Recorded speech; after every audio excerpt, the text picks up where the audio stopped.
Abdul Hakim, welcome. And warm welcome to you and to all who have joined us this wonderful Thursday.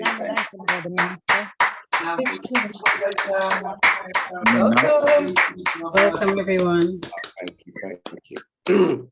Well, we are preparing ourselves for a very responsible conversation on this scientific, or for our responsible conversation to be scientifically based, okay? Because far too long of these kind of conversations taking place, but they just lose their direction because of emotion and because of bad experience and because of trauma.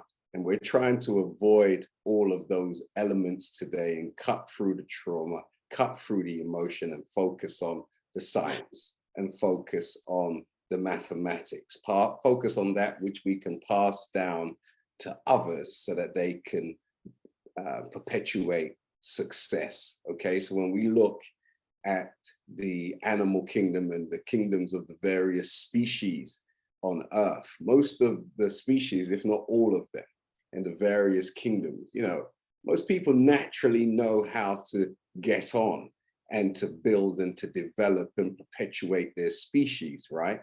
But we obviously are having a big problem, one, because we've been interfered with, and two, I believe we're exposed to so many different variations. As human beings, we like to experiment.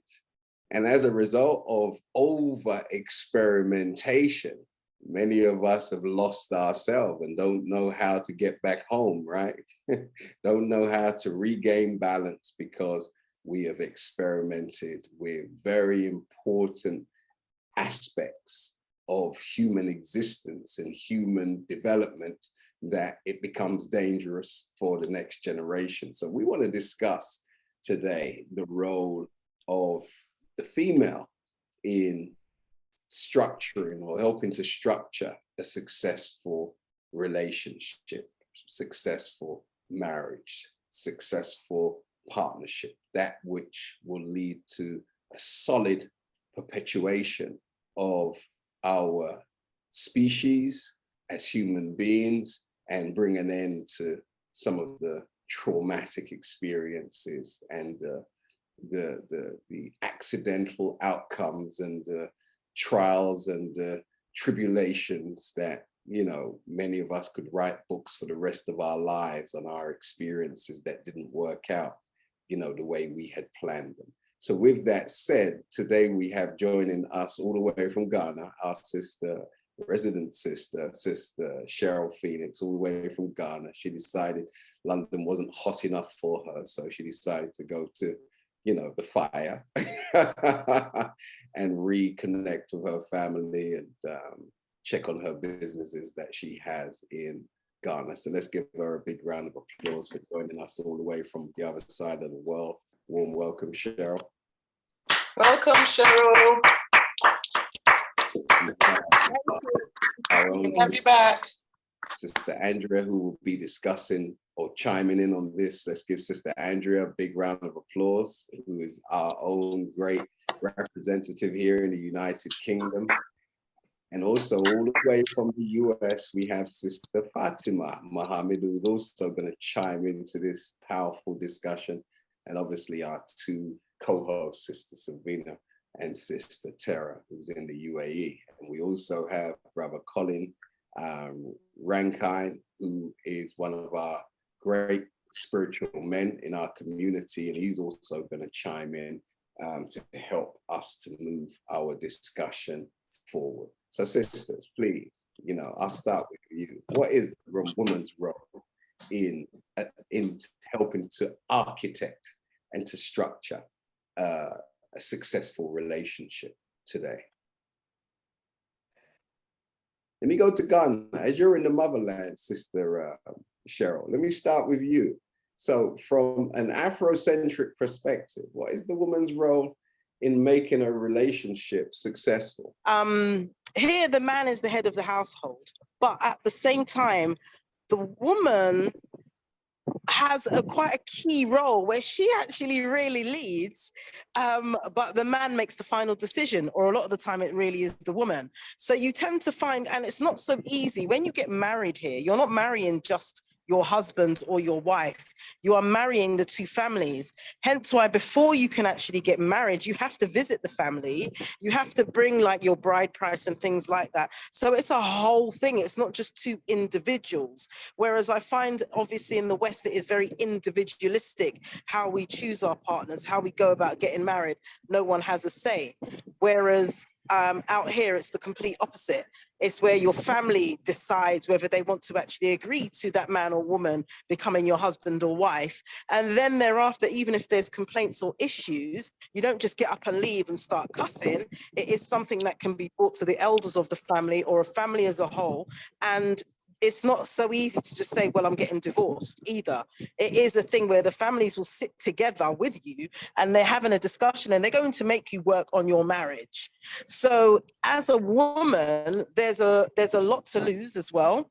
But the role for me and how I see, and it sounds very old fashioned and traditional, but there is a direct and clear role for women in marriages, in relationships, whether it's also nurturing the home, making sure that the home is balanced, making sure that your husband is taken care of or your partner is taken care of.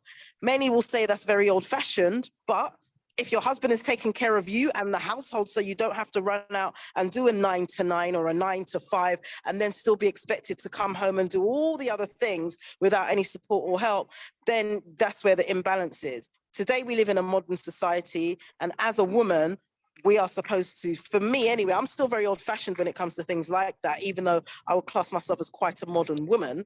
But for me, definitely making sure that you take care of the needs in your home, with your family, with your husband, with your children. It is a lot, but I saw the thing set. That's why you were born a woman. So that's what I think, my little 2 pence to start things off. Okay, so would you advise women in the UK and women in the Western world to follow such model? Do you know what the thing is? To a degree, yes. However, we also have to, women, like, it's very difficult because a lot of the time when women are coming up against some of our men who have no respect for women, who do not want to provide for women, it makes it difficult for a woman to actually be able to follow that model. If a man walks out and leaves you with 3 children and doesn't financially support or provide for you, then it makes it difficult and it changes the whole argument. But if we're just talking from a black and white perspective where all of the things that I've mentioned are actually taking place, then I don't see why you shouldn't, because it makes for a harmonious role. You have to allow your man to be a man. If you're going to be the man in the relationship, then what's the point in actually having a man? And there's a lot of strong black women out there, which is great. And there's, you know, I don't really like the term anyway, because we've been forced to be strong black women. A lot of women have been forced into a position that they don't necessarily want to be in. But if you find yourself lucky enough to be in a position where you have that yin and yang, you have that balance with a male, with a good partner, with a good provider, with a good boyfriend / husband, whatever it is, then you're able to just relax with the attitude, which a lot of us give, relax with certain things that are not necessary, and actually learn to work with your partner. Because no man wants to come home and have a fight every day. No one wants to come home and battle. Yeah. And by the same token, no woman wants to stay at home and wait for her husband to come home and to start a fight, right? Thank you. I'm going to shoot over to North America. Sister Fatimah, for you, the ideal role of a woman in a marriage, in a relationship that will lead to perpetual harmony. Tell me, what is it? How does it work? Brother Student Minister Abdullah, I mean, what a loaded And question. So, you know, first of all, I just want to say thank you to Aisha and to yourself for welcoming me. This is my first time on the show, so I'm super excited. And I'm very excited about the topic. It's a topic that I'm very passionate about because, you know, I got married at 21. And inshallah, this October will be going on 13 years for me. And you know, well, you look 22. Crazy to a lot. But I have, learned so much about myself as a woman. And I've grown so much from the beginning of my marriage up until now. And I often say this, that I owe so much of my growth to my marriage, and indirectly to my husband. But the reason I say it like that is because marriage in Islam is one half of our faith. And you don't really understand that until you're actually living it. It's very difficult to just explain in words without having the experience. And I think for me, the role of a woman in a marriage is the same that is in how we act at home and abroad. I mean, how I am as a wife and my role in my home is also a reflection of who I am in other relationships.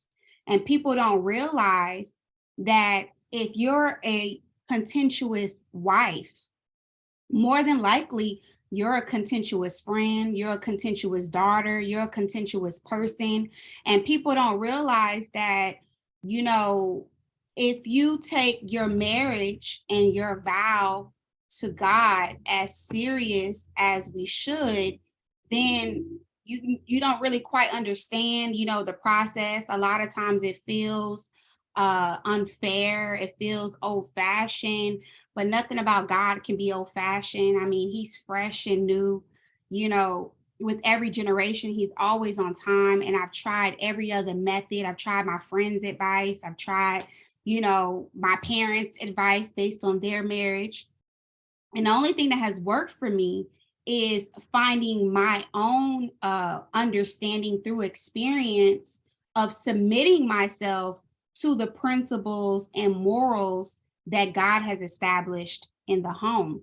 And through my submission of that, I have found value in myself, because now I'm bringing out of myself qualities I didn't know I could possess. I didn't know, if my husband raised his voice, that I could just not cuss him out. I didn't know I was capable of that until the day I was capable of it, and I'm like, okay, well, it doesn't bother me today, and I'm like, wow. And then you start to translate, that growth into other relationships. Now you're on the job, and now your supervisor has disrespected you and or raised a voice, or, did something that is disagreeable. And so now you have to act with wisdom, because now the livelihood of your family depends on this job. So do you just get emotional and just cuss out your boss? No, that's not what you do. Now you have to deal with wisdom. Okay, I got your number, you got a boss, you know what I mean? I'm going to go through the proper procedures and protocols that will put you in check, or you in alignment. And that's the same thing with the husband. And women don't realize that our power is not in our ability to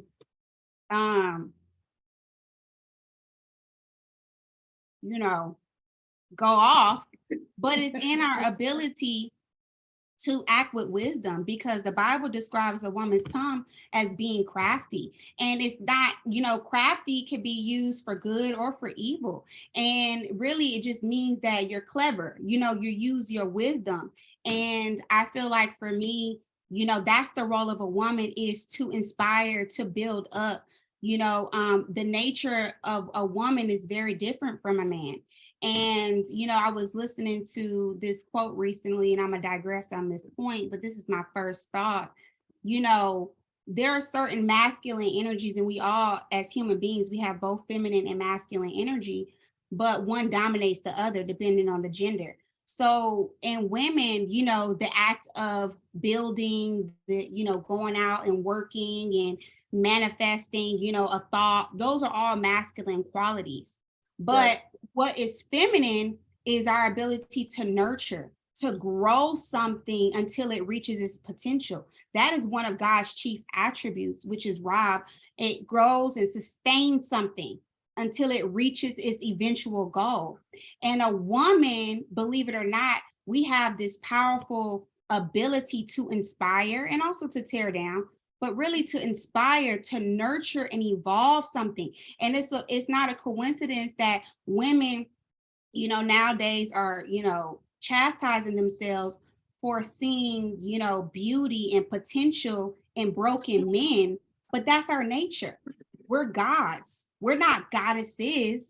We are gods. And the way God created the universe is the same way, the same process that all human life have to go through. And so in us innately is this ability to see greatness and potential from nothing. And with our relationship with God, we're able to have this feminine power that enable us to speak and inspire life and breathe life into that thing, and help it to evolve until it reaches that potential. And that's very painful for the person that is doing the nurturing. It's also painful for the person that's receiving it. But if we don't abort the process, then we can reap the rewards of not only our growth, but being able to say, you know what, I was right. This man had value. And now through my patience, through my nurturing, through my love, through my relationship with God, I'm able to bring that out of him and see it for myself in a concrete reality. You lay a very powerful foundation. Thank you very much for that. Praise we are honored to have you on our podcast, on our show today. Now, where is my Christian brother? Where is he disappeared to, Sister Sylvina? Because I wanted him to. Where is he? He's here. So tell me, Sister Tara, what's your views on what you've just heard from Sister Fatimah and Sister Cheryl Phoenix? I really, when Sister Fatimah was talking, I was shaking my head like, yeah, that's right. I think both made very excellent points. I think that whole thing about women, the power to give life or death does lie in the tongue. So that whole thing about building your man up, I think one thing that I always, tell my friends and family is when you are in a marriage or a relationship with your spouse, be it man, woman, who, your woman, your husband, your man, your wife, you have to treat them with kindness, just as you would your best friends. Sometimes I think we as people, we tend to treat people outside of the home better than we treat the people inside of the home. Mm-hmm. So when you go out, you treat people with kid gloves and you're nice and you don't want to hurt their feelings and you speak kindly to them. And that's one thing you should be doing in your home as well. So that speaking life, I can attest to that. That is really something that we as women, that's one of our major roles. That's one of the major roles that we have, is to make sure that we're using our words and our kindness and our nurturing ability to build up, our husbands, our children. That's where that community building comes from. We're the social people. We're the community builders, the women. We're the one who teach. That would say when you teach a woman, you teach the community. You know what I'm saying? Because we are the nurturers. But I totally agree with what was said. I'm in harmony with that. And we just have to tap into that feminine side. Very good. Yeah. So I'm a single man. I'm looking for a woman. I'm looking for a wife. What kind of fundamental principles, Sister Andrea, should I be looking for?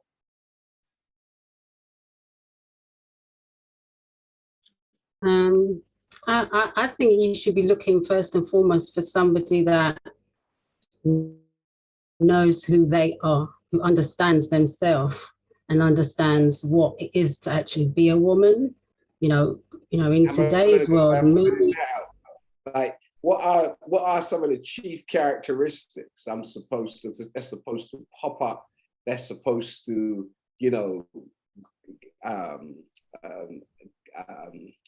capture my imagination? What should a man who's single look for in a woman by way of core principles, that if these core principles are not there, then he's got a heck of a job on his hands?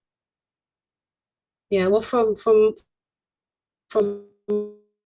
my vantage point, it would be somebody who is God-fearing first and foremost, who has a connection to the source, to the creator, because that's where our nature comes from. And in a lot of these discussions about male and female relationships, there's a lot of talk about men and women, but there's not a lot of talk about the nature of man and the nature of women. So as a female, as a woman, if we have not been taught really the nature of a woman, what it is to be feminine and what it is to bring that, then the likelihood is, because this world is so toxic and is as much, you know, sexist as it is racist and every other ist, the majority of women are very much acting as masculine women. So in order to have a successful relationship, you absolutely need a woman who understands the feminine side of her nature. How you would go about determining that, how you would, and this is a great question, and off the top of my head, how she interacts with other people. Do other people gravitate to her? Is she somebody that does give life? Is she someone that inspires? Because women inspire. You know, we're taught that the woman represents that subconscious mind of God, which is, we know it's below the surface. It's not so in the open. You see the effect of it, but you don't always know where it's coming from. So you're looking for a woman that has that magnetism, that effect on people and on situations. That is very much sort of feminine energy. So as a male, thank you for that, Sister Andrea. Sister Sylvina, so as a male, where are men supposed to go to find women of the ilk? Who's laughing like that? That's Cheryl. Hey, that's Cheryl. Cheryl better put her device on mute. So where does a man who is serious, you know, about having a wife who is, say, amazing, right? Because everybody ain't amazing. Can we agree on that? Yes. Okay, so because everybody's not amazing and a progressive man is in need of an amazing woman, where's he gonna find her? Where does he start looking? He starts by the company that he keeps naturally, I would say. It starts there. I'm not going to go cliche and say in the mosque or in the church, because we have all types of people in all different places. But what I would say is, based upon your activity, you will either be in quality settings or you will be in gutter settings. And if you're in quality settings, the attributes that have been mentioned will become apparent and can become apparent in diverse places. I think idealistically, you know, one would want to say, if you go there, the women are like this, but realistically, those attributes, no matter where that woman may be or where your paths cross, they will be apparent with quality conversation, which is something that we mentioned. I think it was Sunday, the quality of the conversation. Right. So young people, Fatimah, you're reasonably young, I would say, based upon the numbers that you gave me. Young people, they're looking always, in every young generation, they're looking to remix things, okay? And to do things differently. So who would you say, Fatimah, and I'm going to ask this to a few of you, but I'm going to start with you. Who would you say in the public eye is a good role model for women who are desirous of following divine principles in order to minimize the amount of mistakes that women make generally with their poor choice of men? Who would you give our young sisters or even our elder sisters as an exemplar of such, who is readily available in the public domain? That's a really good question, but I also feel like for me, it's a really difficult question. Because I see good in, I really do see good in everything and everyone. And for myself, um, I believe that when you are humble enough, you can see good in even the bad example, right? You know, people can show you what not to do. Um, and it depends on the results that you want, because some women, you know, may even find my approach and, you know, what I've endured in my marriage, or, you know, my patience to be, you know, that's not for me. That ain't the life I want, Sister Fatima. You know, that's not the marriage I want. That's not the. So in that context, I do feel like examples can be a little bit relative. But when we talk about the standard of morals and principles, and I tell people this all the time, you know, when you take God out the equation, don't ask me. I don't know. I don't, you know, I don't have nothing for you. I can't offer you anything, because everything that I have tried outside of his way, his principles, his, you know, his standard of living has failed me and caused, you know, me terrible trauma. So I don't vouch for any example that is not striving to live up to the principles and standards of what God said a woman should be.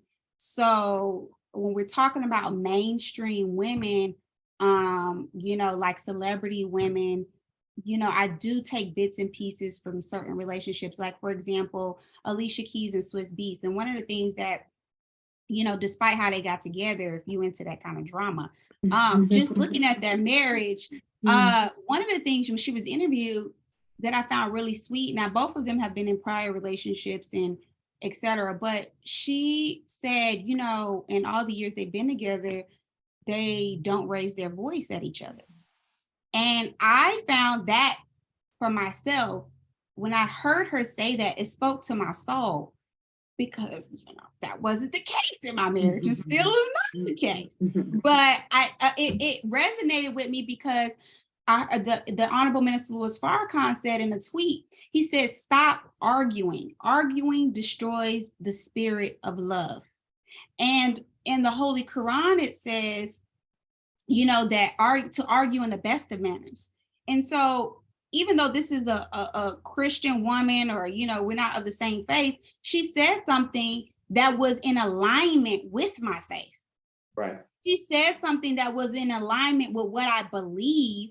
She's practicing it, and it's bringing her some measure of peace in her communication. So to me, that is an example, even though, you know, she's not a Muslim woman, you know, per se, or identify as such. So for me, that's how I look at it, you know. Then I can look at, you know, Sierra and her husband, Russell. You know, when I look at their relationship, you know, maybe not everything, you know, I don't know their real business, but again, when she talked about how they courted, she did in all her previous relationships, she did it wrong. But she said how she was able to meet a man of God, a man that was equally yoked with her. She prayed, you know, she was celibate, he was celibate, you know, and again, that aligns with my belief, that aligns with my morals and my values.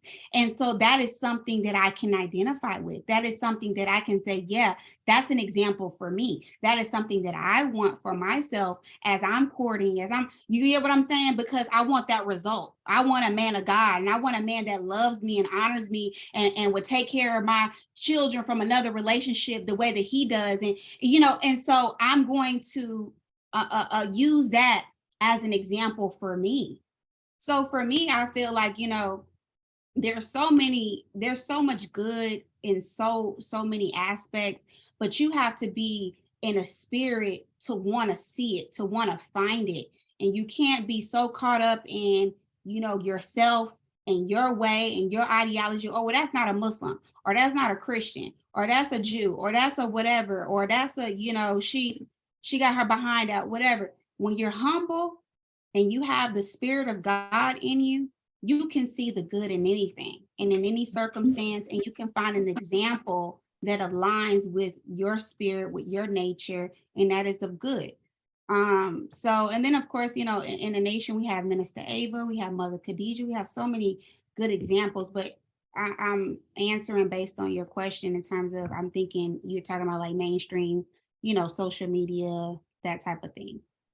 Right. So I love what you said, okay? And the main principle in what you said that I want to move around the room with is the reason why relationships may be going to the war. Is it because then, Sister Tara, most women have moved away from their love and regard and respect for God? That they're trying to attract a man without attracting him through maintaining divine principles in their life? I would think so. And I'm going to speak from my own experience. I didn't grow up with people, with family members in relationships and saying, and women talking about this is because this is what God wants. And I don't think that most people are thinking like that. So when you asked the question about where can you meet a woman like that, I know women who are like, okay, I want to meet a man with money, so I'm gonna go to the golf course because, the men with money are at the golf course because they don't have to work a 9 to 5, they're playing golf. So they have in their mind where they're gonna go. So when you just giving sisters some really big tips. I'm not trying to give tips, but I have heard that. But my thing is, I don't think most people are thinking that way when they're thinking about, I want a man. What does God say about me in getting a man? How should I be as a woman to get a man? I don't think that's the first thing on most people's mind, which is why relationships are the way they are today. It could be money, it could be physical attraction, it could be, okay, I done had 4 kids by this bum, now he gone, so let me try to get somebody else to help me take care of these kids. It could be all different kinds of things, but I don't think for the most part, people think that way until, as Fatimah mentioned, 5, 6, 7 relationships go wrong, now you want to try God. Right. So that's just my opinion. I'm not, a professional, but right. That's my opinion. I appreciate it. Let me go back to Ghana real quick. So, Sister Cheryl, are you still online, or are you? Yes, I am here. I turned the lights have gone out in Ghana now. So look, my camera. Oh no, it's cool. It's fine. So my bandwidth is horrible. But your question is so difficult to answer. Your question is really hard. From someone who's not necessarily part of a church, part of a faith, quote unquote. When you look out there at women who you respect, who you would say that you would want to emulate, or I can't say there's one necessarily out there that can actually fulfill all those roles for the reasons that the sisters have already said, because everyone is an individual and you have to look at what your needs are and what value you can bring into a relationship, and then that's so in turn. So really you have to stick to what you value. To someone it could be right, because to someone else it could be wrong, and hopefully like attracts like, as they say. Like we all know the saying, be careful what you wish for.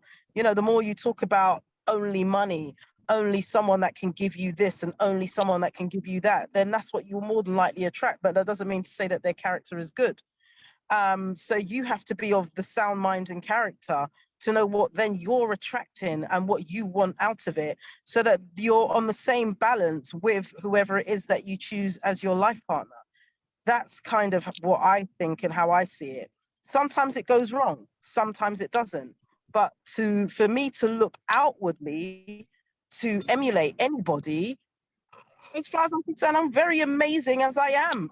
There's always room for improvement. So I don't want to emulate any woman that I see out there per se, because everyone is attracted or attracts what is good for them as an individual, you know? Right. So that's how I would come at it. Right. So thank you for that, Phoenix. Much appreciated. So Sister Andrea, how important is it for a woman to maintain spiritual, moral efficacy in order to attract or to lay the foundation, not just for herself, but to plant solid foundations as to what a woman should be about, particularly in regards to roles and responsibility, right? As Sister Fatimah said, how important is God, by whatever name you call him? How important is he to the foundation of a woman, even before she starts thinking about a relationship? Where does he come in? How fundamental is he to be in her life? Because remember this, the foundation is to avoid producing more horror stories, okay? We want to minimize the horror stories. Do you understand? Yes. Because our Hollywood seems to be producing more horror stories than it does, you know, family films and other pleasant kinds of stories. So how do we minimize the horror stories? Yeah, that's we're going to the root, I think, of this problem or this situation. To get the best out of anything, we have to study it and understand its nature, and our nature comes from our Creator. So by whichever name you call him by, we have to go to the source to understand our natures. The problems that we're having is that we're not understanding each other's natures. We're not relating to each other by virtue of that. You know, in the Quran, it speaks about the male is not like the female. Our needs are very different. And we keep trying to relate to each other as we would like to be related to, but the other person the brain doesn't compute the same way. So if we don't understand what each other's needs are and speak into each other's needs, we'll never get the best out of each other. So, you know, I mean, I was talking a little bit with Sister Sylvina before the show about this conversation about who's bringing what to the table. And historically, you know, women don't bring things to the table as such. You know, we spoke last week about the criteria for manhood, and we spoke about the protection, provision, maintaining, sustaining, and being responsible. These are tangible things that men bring. What men offer to the world is very often is tangible, it's substantive, you can measure it, you can put it on a table. But women isn't like that. Women act in that darkness, which is inspiring. You know, Brother Abdul Hakim, you mentioned last week, you know, when you were a young man, everything you was doing was to get influence with women. It was to attract or to you know, improve your standing for the female. That's the power of femininity. That's the power of being a woman. Women don't offer things to men as such. Women, when they understand their power, we influence the whole world just by being there. When men look at women, men get inspired. She doesn't even have to take her clothes off. Men get inspired, wanting to do things and change things just by us being there. When we're in the room, the atmosphere changes. This is the energy that we bring. This is what we contribute to the world. We, by virtue of, Sister Fatimah spoke about how we use our language, you know, being it for life, or, you know, we can, you know, create death with our tongue. Without even speaking, we can give life just by our presence. And women don't understand it. We try to get into this discussion of bringing stuff to the table, doing all of this stuff, which is very masculine. It's a masculine conversation. In my view, that who brings what to the table conversation. That's the conversation men should have with other men in the barbershop. What are you bringing to the table for the next woman, for the wife, your potential wife? What are you? Men make offerings to women. They pay dowries. Women don't pay dowries. Women approve a dowry. Some of them we do. Look at it and say, I accept. No. There's a bidding war going if you're doing that.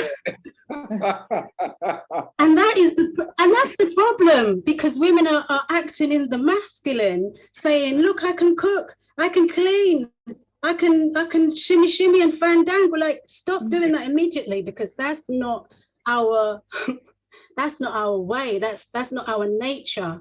Our nature is receptive, and our nature is in the realm of atmosphere, creating atmosphere and influence. It's not the same conversation. So if we don't understand our nature and how we should operate, we're never going to get this male-female thing right, because today many men are feminine, many women are masculine, and from my understanding, by us getting back to our nature, then we can start to solve this problem. You know, when men ask women, what are they bringing to the table? I'm like, your feminine is talking too loud here, brother. Like, you want me to provide for you? Or you know, is the man not confident that he can provide and protect? You want my help to do that? It's all getting confusing, and it's nobody's fault as such, but that is a conversation that's just really weird. Like, I was saying in the study circle last week, some of us have drunk the wrong Kool-Aid. We took the blue pill when we should have took the red pill.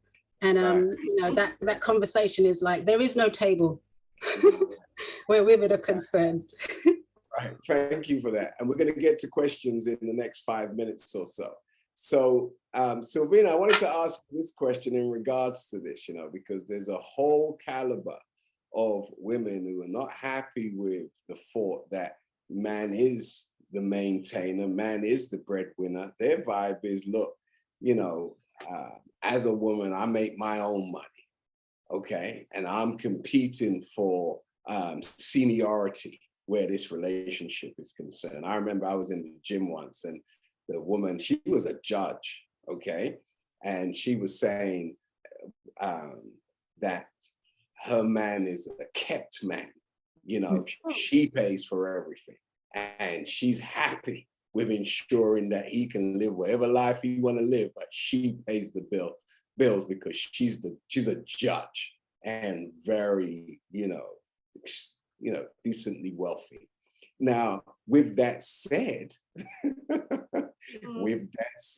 2023, the most women want to hear that man is the head of the house and has the final say. Like Cheryl Phoenix said, is what's going on in Ghana. Do women in the West want to hear that he has the final say? Because particularly if he has a history of making silly decisions and jeopardizing, you know, the family's funds, the family's stability. Is that an intelligent thing to even allow in 2023, just because a man's a male, to allow him to have the final say? I think having that final say, that, you know, that phrase there is emotive, right? And with regards to, you know, having the final say, we tend to equate that to, like, you know, mother-child or father-child kind of, you know, you do what I say. And, you know, unfortunately, there's a lot of men that kind of see masculinity and manhood as that. How can I get the woman to do what I say? How much does she listen to me? How much can I, you know, kind of put her in my place and puff out my chest, etc. However, I believe that it is if understood and if manifests in the right way, in the correct context, then yes, because before the final say becomes that quality conversation, and before the final say comes a respect level that you've built, that you would actually defer, because I've seen by his track record that he can handle this business, so I can put my contribution forward. He respects me enough to listen to my contribution. But when it comes to taking the actual risk, it's like, who's going to pick up the the slack if this goes wrong. I'd rather him pick it up. Right. I'd rather him pick it up. So you know what? Yeah, let's go with that. Right. Okay. But so I wanted to pivot off of that point to get back to what Sister Fatimah was saying, and and segue into this question back to Sister Fatimah. But I'll let you close on the point, because the whole notion of man having the final decision and being the head of the house, that has a precondition. So if the scripture says that Christ is the head of man and man is the head of woman, well, if the man doesn't have Christ's head and Christ's mind, then is a woman really wise to allow a jackass man who doesn't believe in God and has no history of solid decision making to have that role just because he's a male? No. Definitely not. And I've got here written down as we were talking, God's and the true understanding of who and, what that means in our relationship with that is the ultimate grounding. And, a man who doesn't acknowledge that ultimate grounding is just wild, right? It's just like, where is his measure? Where do you, how, and when, who reins him in? Same for the female, but in this context, we're talking about man, who reins him in. So if there's not that ultimate, if he can't defer the ultimate wisdom of his choices, to God, then you're winning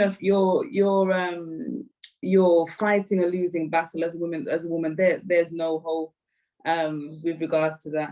No hope at all. That's where the arguments come in. That's where the fights come in, right? Because we're looking at roles here, right? So if one of the roles is for a woman to subordinate herself and defer to the male to make the final and most important decisions over the household, Sister Fatimah, what are the qualifications? I was saying, I'm listening, I'm following, and so many things are coming in my mind. Yeah. But the first thing I want to say, God is natural. Okay, anything that's natural is God. God is mathematics, and I think it's so important that when we're having these conversations, we give a real practical application, understanding to make it tangible. And so I try to be much of a realist and as transparent as possible, because that's the only way that I have really fortified my faith in God, is by trying him and his word. Like, okay, God, you say if I just be quiet, he gonna get it. You know what I mean? Like, so let me apply what you're saying. Let me try your way and let me see if I'm gonna reap the reward. And I think it's important to understand the foundation. All this is a process. So before you get married, you're a certain person. You come with baggage, you have trauma, you have, all of us are victims of Satan's world, right? There's things that we come into the situation in the relationship with the trauma of things that we've done to others and the trauma of what has been done to us. Now, a lot of us, and I'm going to use myself as an example. When I came into my marriage, I was 21 and I was like, I'm hot stuff because, I'm the prize. And he better know that. Excuse me, I'm from the country, the South, so I'm a little country. But I was like, I'm the prize and he better know that. And And to be honest, I was a little self-righteous. Not a little, I was probably a lot. So, and he came from a broken home. I come from a 2-parent household. So in my mind, I'm coming with all of the advantages, I'm coming with leverage. Yeah. Now, if you hear yourself in any of my stories, just be honest, and a lot of women nowadays, what Satan is doing is he's masking worth, value, right? Equality. And he's saying, okay, you need to take your worth back. You need to find your worth.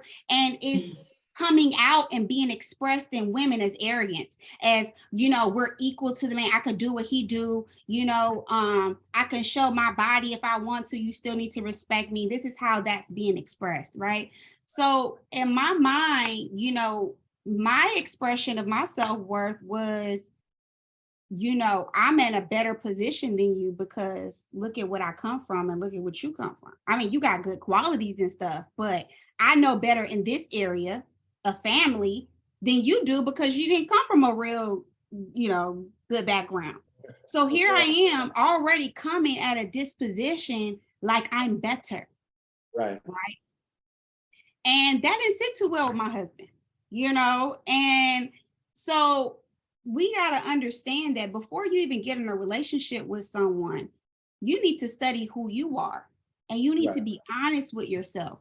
We come into these relationships with this huge gap between who we really are and who we think we are. We got to close that gap. Right. And the reason so many of us abort relationships, not just marriages, you can't hold on to a friendship, you can't hold on to a relationship with a family member, you can't master nobody around you who challenges your idea of who you think you are or who I think I am. You can't handle it. Yeah. So, oh, that person is toxic, or that person, because they see something in you that's ugly. Mm-hmm. That you can't see in yourself.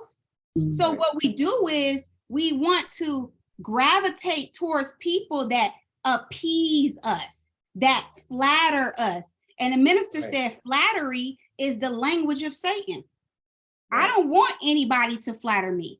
I don't want anybody to patronize me, but it took me to get through and go through this experience in my marriage to arrive at, oh, he was challenging me out of love, out of the desire to want to bring that out of me. And sometimes I didn't even know I was self-righteous. I thought I was just being a woman of God. You know, I thought I was putting his foot to the fire and, you know, doing what I was supposed to do. But the way I handled him was so unfeminine and so ungodly, you know, that I didn't realize it until the damage was done. And now I got to clean up. Right. And so it's very important, you know, when you're single to understand that you should be and we should be embarking on a journey to close that gap between who we really are and who we think we are. And we should be willing to accept the challenge to be in circumstances and be around people that challenge us. You know, because it's only through those challenges that we actually get the opportunity to see what we're made of, good and bad. And that's how God works, you know, and that's a part of the purification process. So once you embrace that, then, you know, everything else, you know, marriage and things like that becomes easier, because if your husband or your wife is saying, you know, hey, babe, you know, that came off a little aggressive, you know, or that's a little self-righteous of you, is nothing for you because you're on that journey with yourself. It's nothing for you to say, let me see, let me investigate, let me think, let me process that, let me self-examine. And if I find truth in it, you know what, honey, I appreciate you. All praise is due to Allah, because you're giving me an opportunity now to overcome that impediment and reach that person that I desire to become. So that's the first step when you talk about, you know, foundation. And then the next step, when you talk about these roles, and no, women of this world, you know, they don't like to admit that man is the head of house. And of course, Christ is the head of man. But what I tell women all the time, I use this practical application. You don't see Beyonce with her chief security, what's his name?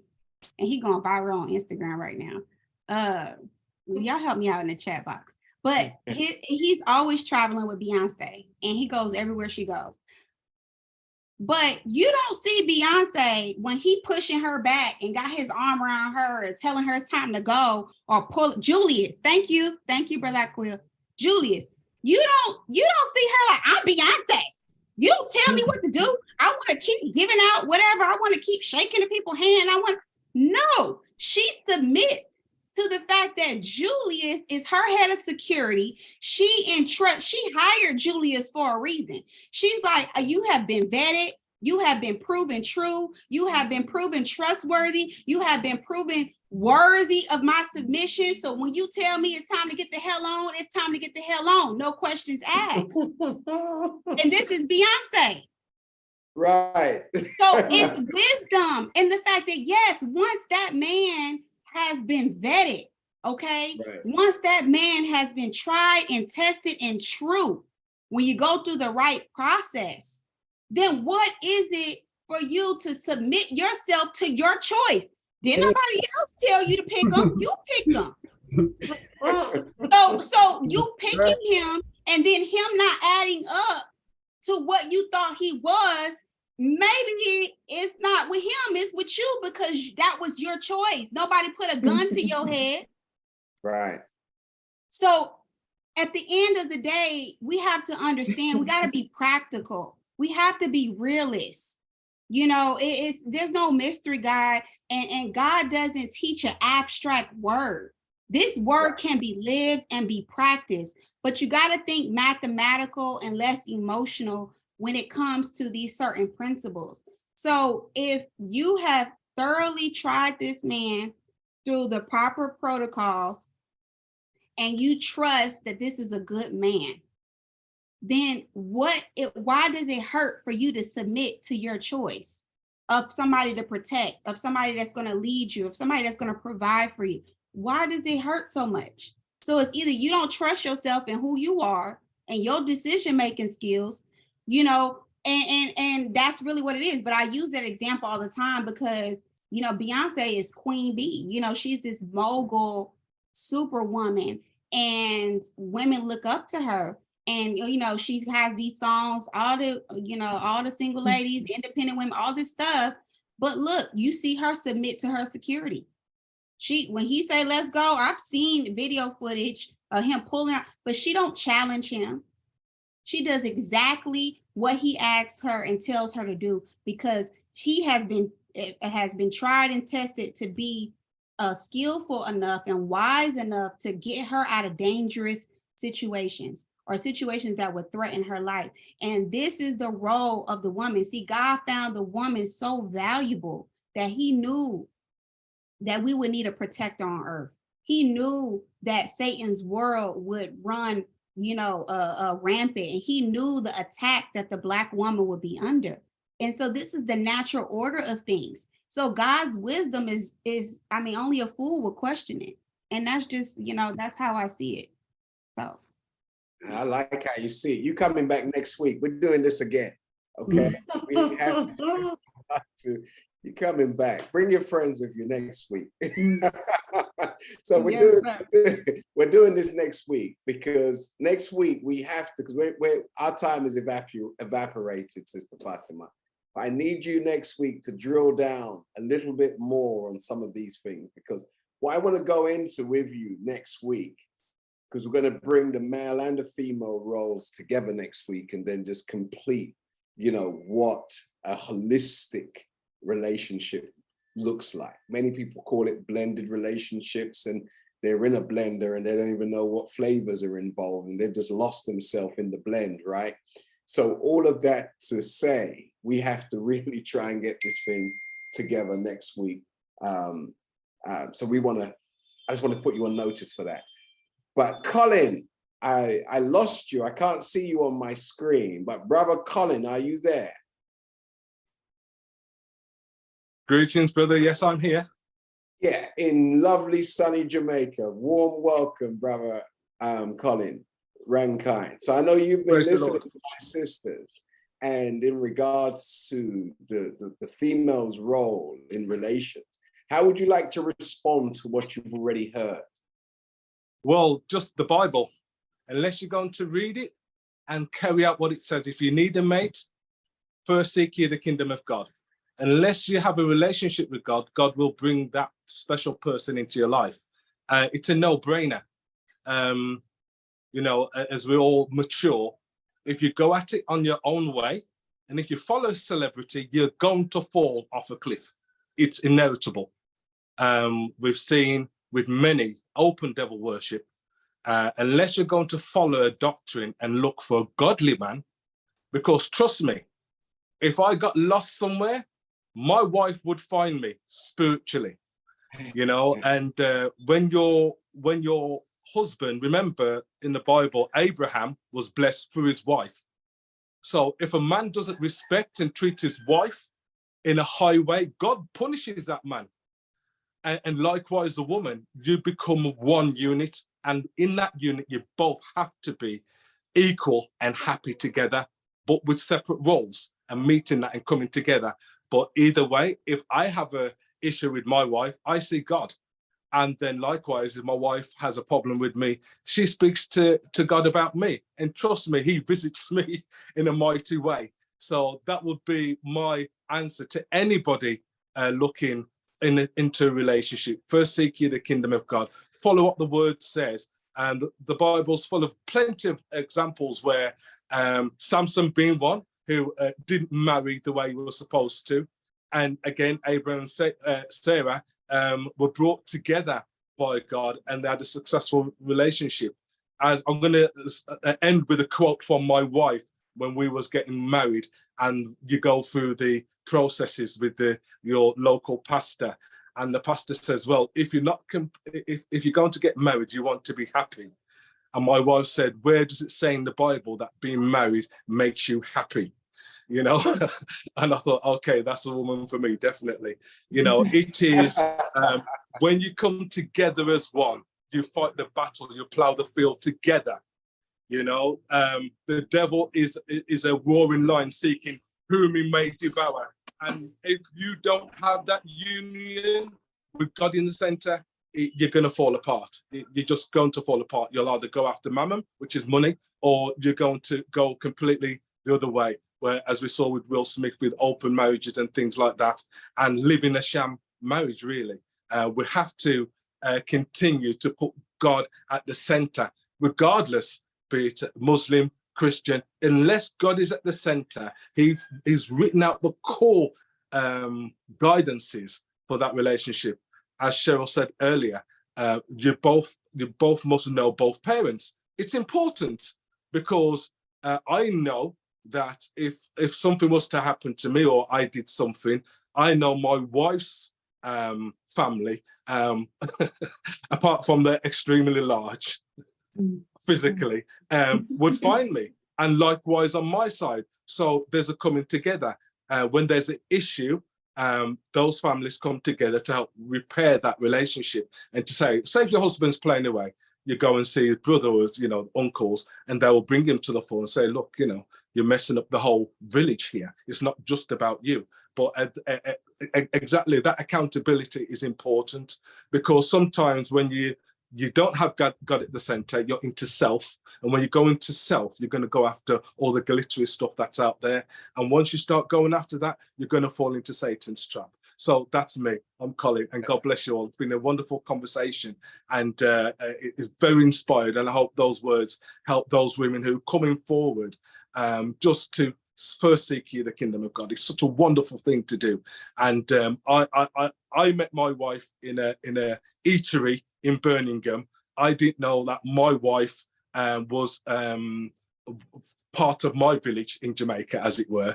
And that was the first time the Lord really spoke to me in a strong way. So I didn't have a choice.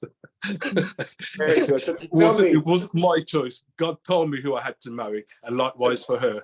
Very good. So Colin, that's not a ganja plant behind you, is it? Oh, brother, we're supposed to be in this together. What is it? What can I say? I'm saying nothing. As you can see, I'm very high. On the word of God. Fantastic. Love it. Love it.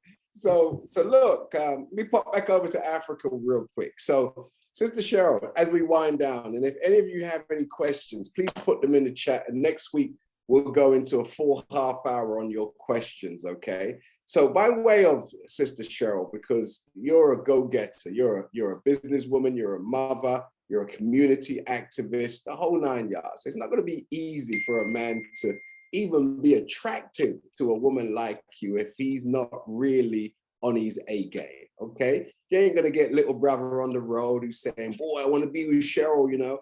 No, Cheryl is like, she's doing business, okay, running a company. She's helping people with their children. She's got her own children, you know, and, you know, you've got too much going on, right? So you're not going to be attractive to regular dude, okay? So discuss with me how the scriptures may say, or the way how woman is renowned is that woman's place is in her home. Do you understand? And many people run away from this because, boy, I'm not into no just staying at home and cooking and cleaning and doing all of these domesticated things. You know, surely there must be more to the role of woman than this. So tell me, how important is it for a woman to be able to maintain, you know, being able to run a household? I don't necessarily mean run an apartment. I'm talking about run a household, run an estate, right? Yeah, and make sure that the estate is properly made, properly cared for, and properly, you know, kept up, if you will. How important is it to be that and then some? Do you know, it is, that was my life. And there's a little bit of that still happening now. Luckily, my children are older, but I still have foundations again to set for the grandchildren that are here now. And for me, it was, I'm a bit of a sound, for want of a better word, control freak. So there was a timetable for everything. There was a time to make sure that if I'm doing rice and peas the next day, even though I don't like rice and peas, I know my Jamaican card has been revoked a long time ago. But even though I don't like certain foods, I'm making sure that my husband has what he wants for dinner or lunch the next day. I'm making sure the children are up and ready to go to their activities. I'm making sure my business stuff is taken care of. It's because if I want to run a business as a woman and not just be at home, looking after the house, which I understand is a whole task in itself, maintaining a family, maintaining the children, making sure they've done their homework, making sure the house is clean and tidy, making sure you cook the dinner to a high standard, otherwise it's not getting eaten. Sometimes the children don't want to eat the same thing. You know, you have to be on top of it. You just get on with it. As a woman, you do. Because if you want to be happy, and you want that your relationship to last. And I'm not saying that no husband of mine has ever put heavy demands on me doing X or me doing Y or me doing Z. But it's because I chose to, I wanted to, and I was able to do all of the things that I wanted to do remember, I have sons. So for me, as well as, even though I used to wash, cook, and clean and do all the rest, my sons need a barometer to measure what a household looks like.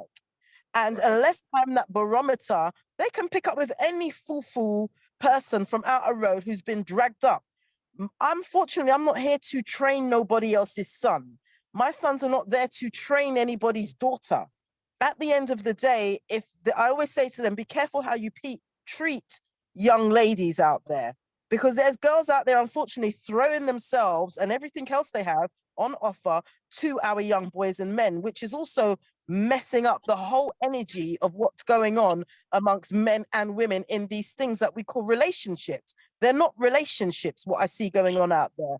You know, what I want to call it, I won't on this platform, but that's not what we're seeing out there. So as a mother myself and a wife, I had to be very, very mindful of what I was doing, how I was doing it, how I was even dressing, even though I've got my shoulders out today, you know, because my sons are watching me. You know, the family are watching me. So you have to be very cautious, and you've just got to get on and do it. And if you can't manage, you see, one of the things my dad said to me, which was very important, was that if you don't like doing a particular thing, particularly around the house, I hate ironing. I do not like ironing. I think it's a waste of time. I think that somebody else should do it. And that's what we did. I got somebody else to do the ironing because I didn't like ironing. It's not that much of a big deal, because then that freed up other time for us to spend time together in the park, for us to go on holiday without the children. Do you get what I mean? Because a lot of that is like family. What are you doing with each other? When are you spending time with each other? When are you rekindling what you've always had? Because even relationship can get stale. Even, you know, your interaction with each other, as the sister said earlier, how are you speaking to your husband? How's your husband speaking to your wife?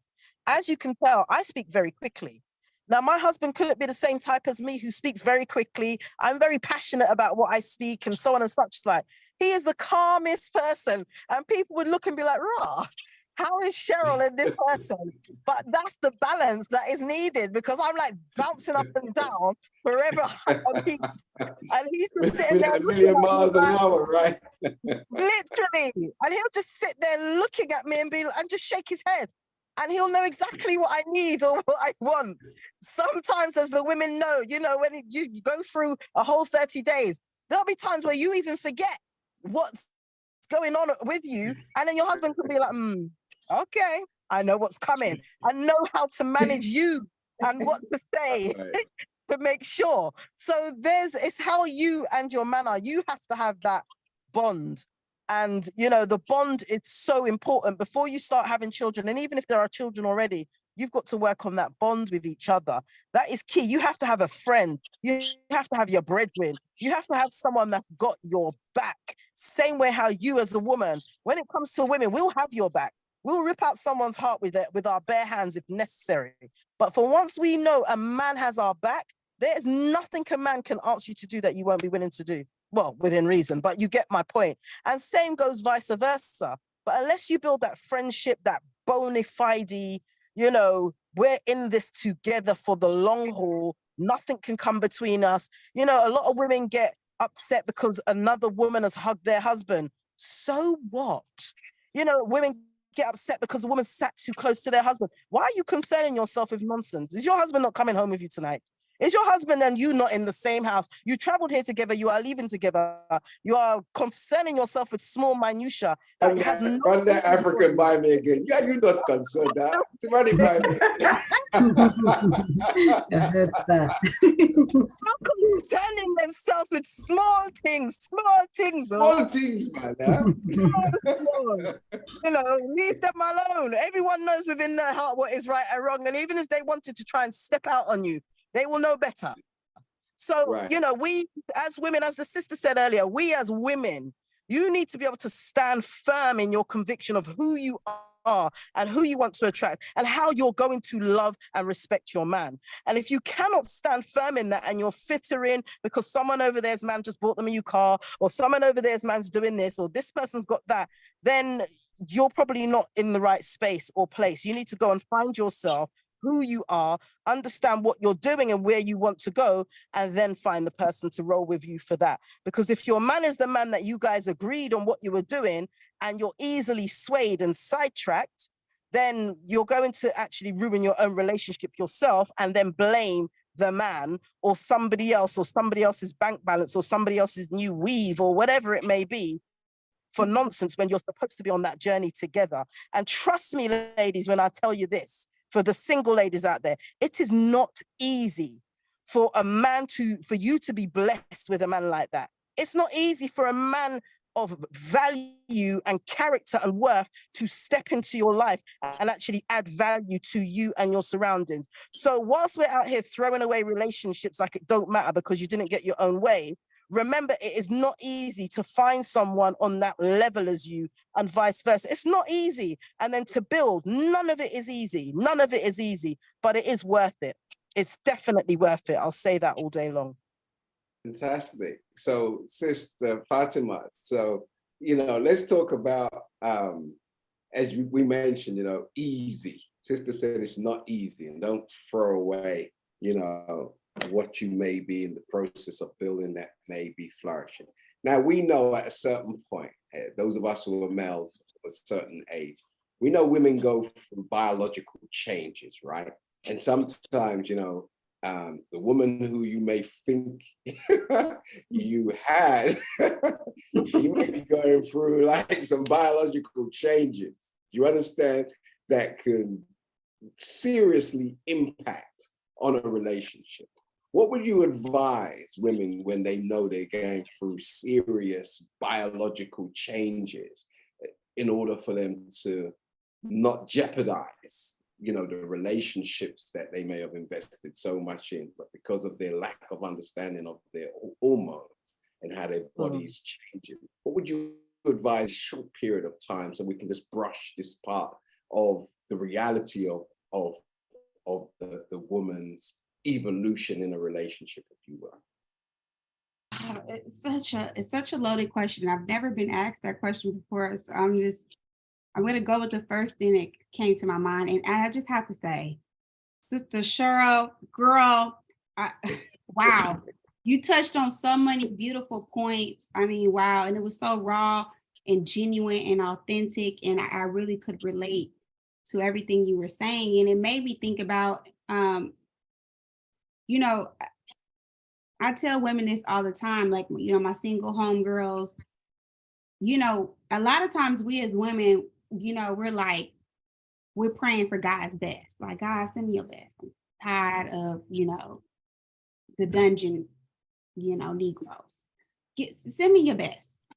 But then we have to ask ourselves, are we God's best? Because Right. God ain't gonna give his best to his least. It has to, you have to be on an equal platform. And so a lot of times that, you know, you gotta accept that maybe you just not all that you think you are. Don't mean you cannot become that. It just means you're not there yet. So you got to be honest with yourself. You know what I'm saying? Like, and I tell people that all the time. And so to go into answering your question, you know, Yeah, we probably haven't got a lot of time. We got 2 minutes. But go ahead.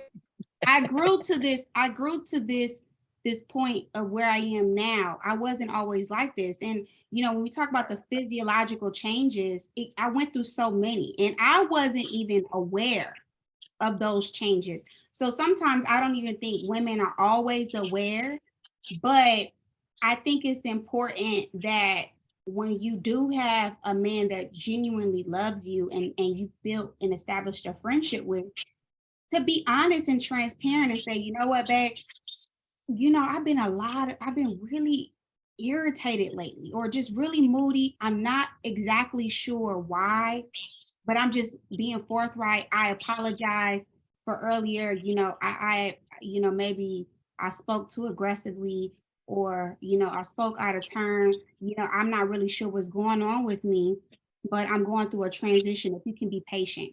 A lot of times that goes a long way with anybody. If you're just forthright, even if you don't quite understand what's going on with you physiologically, because when I got pregnant at 21, I've never been pregnant before. I didn't know. I was going at it with my husband left and right. I mean, nothing he could do right. You know, it was like I wanted him near me, but not on me. You know, don't touch me, but I want you in the vicinity. You know, and I didn't even understand, you know, what was going on. And then as I've gotten older, I've gone through so many changes, even my palate. I hated olives growing up. Now I like olives in certain cases, you know, just so many changes. And I remember my husband telling me a couple of years ago, he said, I got to get to know you all over again. And I said, damn, that's a good thing. You know, that's a good thing. And as I'm getting to know myself all over again and getting to know him all over again, I think it's important that in relationships, we give each other grace and we give each other room to grow. You don't know your spouse and he don't know you. You know, we're constantly evolving. We should be in this spirit and this mentality to say, I'm getting to know this person, and give them space to give you a different reaction. Give them space to give you a different response, to feel differently. Maybe one day your spouse might like comedy movies, and now all of a sudden it's a little bit more serious. Give them space to be that and not be weird. Or, you know, and so I think those things are important. But I think communicating, if something is going on with you physiologically or biologically, being upfront about that, and, you know, just giving forewarning, hey, you know, I'm not really sure what's going on. If you can give me some patience and show me some grace, and then be accountable when you do make a mistake or you do forget. So that's right. Thank you for that. So we're gonna have to wrap up because we've reached our time, but there's an old song, we've only just begun. The romance is not over. Got a lot of discussion to engage in. So what we'll do is we'll extend to next week, if you don't mind. Who would like to extend this conversation into next week? And we'll push what we had planned back. Put a 1 in the chat so I know you're not going to desert me next week. You're going to support what we're doing and you're going to amplify what we're doing. Put a 1 in the chat. Need to see some ones. Lisa, can I see some ones? Okay. So we're going to stay in Africa also. We're going to stay in this. Cheryl's going to bring aunties next week, huh? You're going to bring your aunties next week. I'll be back in London next week. Oh, well, nice. So we'll have uninterrupted Wi-Fi, because I want us to touch on that whole, what you posted in the, and I alluded to, the whole menopause changes that a woman goes through that, as you said, could take up to 10 years. You're dealing with a totally different woman from the one that you met, wherever you met her, okay? So when people say from death do us part, you've got to factor in 10 years of transformation, and most do not, right? So we want to touch on this because we're dealing with science and mathematics, right? And we're not going to gloss over these mega changes that a woman goes through. And men obviously we go through what we go through, but nothing quite like that. So with that said, we want to pick up next week. And I want to thank you all. But Sister Fatimah, I'm hoping you can join us again next week, Thursday, because this is a blast. So thank you, Sister Andrea. Thank you to my co-host. You two are quiet today, Sister Cheryl and Sister Sylvina. I apologize for dominating the chat so much, but hey, you know how we do. So with that said, are there any closing remarks, Sister Tara, Sister Sylvina, that you wanted to share with us before we pull the curtains down on this discussion? Yeah, you know what? This was a brilliant discussion today. I enjoyed myself, and yes, you had a lot of questions, but that's fine. I'm excited to continue on next week and talk about this biological transformation that you keep mentioning.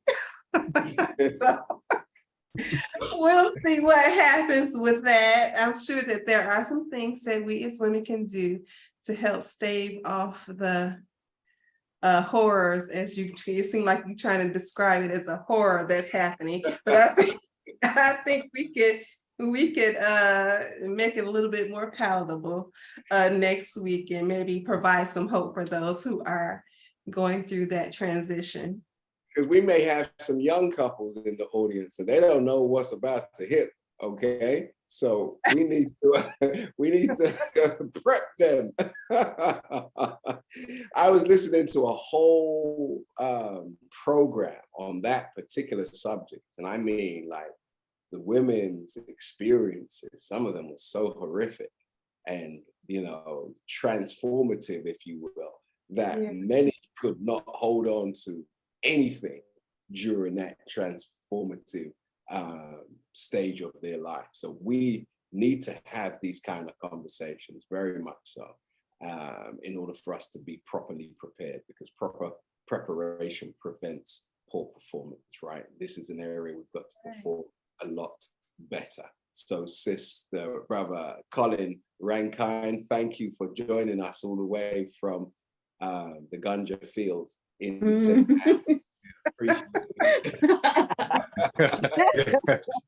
But as I know you, Hakim, I never smoke. I know, I'm just playing with you. But the scenery looks beautiful, brother, and you're making us jealous. We don't like feeling jealous, but the Lord thy God is a jealous God. So, amen.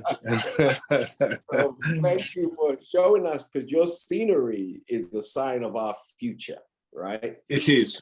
In order for us to be successful in anything, particularly reconstructing our families and our community, we need to be in a much better environment than the one that we are in. Because the beauty of your environment is harmonious relationships between those flowers and those plants and that grass. because as we know, there's male and female in grass. This doesn't grow, it reproduces. So they're obviously getting something right.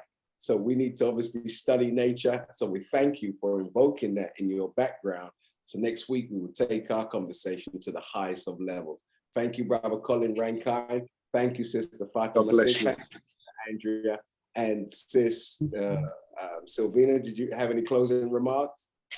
Just to say, next week we will be adding to the panel, and we will be bringing a very fresh perspective to the dialogue. We'll be looking at the psychology of money, how that interplays within the dynamics of the relationship between man and woman, male and female. So be here next week, and we look forward to sharing our quality time with you and moving you to the next step in your lives. That's it. Thank you, brother. You're welcome, because we definitely want to discuss, how a man can maintain a good, solid relationship with a very wealthy woman, one who may have more money than him. Right. Because if a man can't handle a woman who's more successful in building finances than him, then it's going to be a problem, because in the world in which we live, many women out-earn many of us as brothers, or many brothers, and how do you balance something like that? What profits do we know? What wise, successful men were able to navigate households where they weren't necessarily the breadwinners, but they were winners in other departments that balance that particular area? We want to discuss this. But one thing we did firmly establish, and we can all agree on today, we have to have the most high, true and living God at the center of a woman's life in order for her to mitigate any problems going forward and living a horror story. Okay? Yes, sir. We have Friday the 13th, but unfortunately in our community, we have Monday the 13th, Tuesday the 13th, Wednesday, Thursday, Friday, all the way to Sunday. We want to minimize this episode, okay? Or we want to minimize and eliminate this series and bring about love and success and the perpetuation of that going forward, okay? So with that said, thank you everybody who distributed tickets. Thanks to those of you who joined us live in the Zoom room, and those of you who joined us live via Facebook. We love you, we thank you, and we look forward to seeing you next week. Thank you, special guests, and thank you to everybody. Enjoy the rest of your evening, and we look forward to seeing you next week, Thursday. God bless and peace be unto you all. Thank you. Peace.